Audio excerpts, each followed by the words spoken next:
Good afternoon everyone! Good afternoon!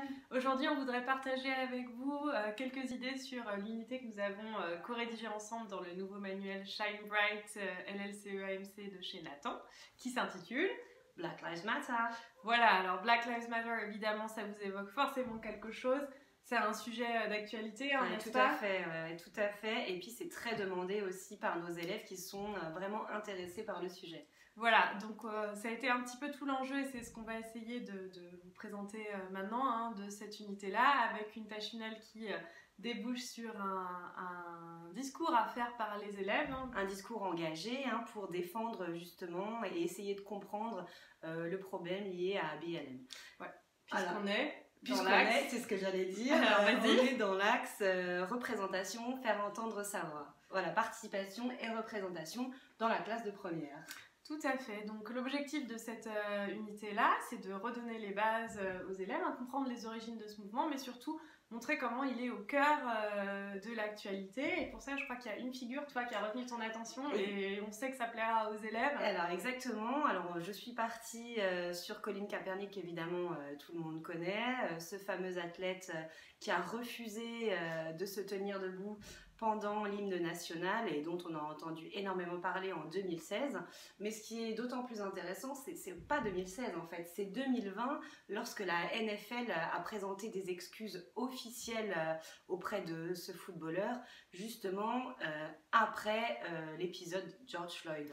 Voilà, donc voir cette évolution là dans le temps, Kaepernick était un peu seul et isolé à l'époque, et puis maintenant, effectivement, son action, son engagement a inspiré de nombreuses autres personnes. Exactement, et puis ce qui est intéressant, c'est de voir que ce mouvement protestataire part du peuple, donc il part vraiment de la base, donc ce qu'on appelle le bottom-up protest, et qu'il est en train de se politiser doucement et qui prend une ampleur internationale et pas seulement aux États-Unis.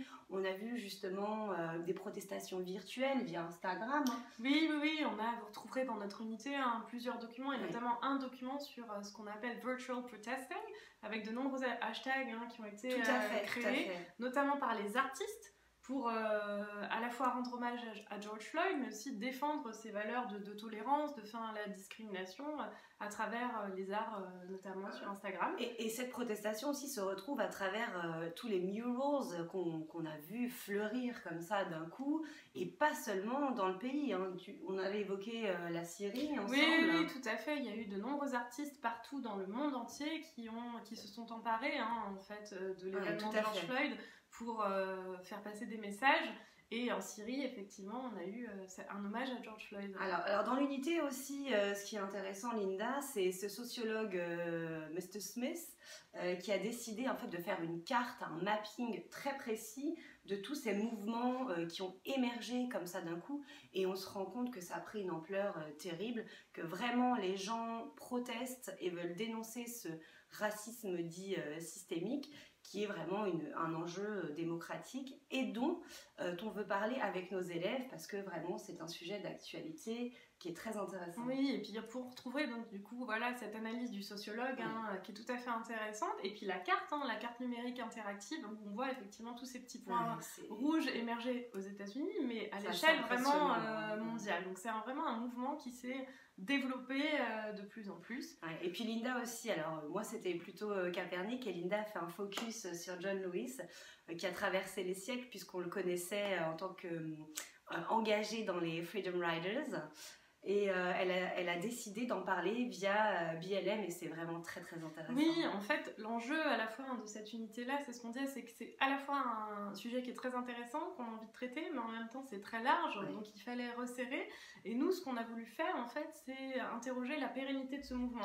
Au-delà des manifestations qui a pu avoir lieu un petit peu partout, quelles sont les solutions pour porter ces valeurs au quotidien aux États-Unis? Et ça se fait notamment par les enjeux démocratiques, les élections. Et donc John Lewis, c'était tout à fait intéressant parce que c'est cette figure effectivement qui émerge dans les années 60, au moment des droits civiques. Et on voit que jusqu'en 2020, et son décès là encore il y a quelques mois, c'est une figure qui a porté ces valeurs de démocratie, le vote comme une solution. Exactement.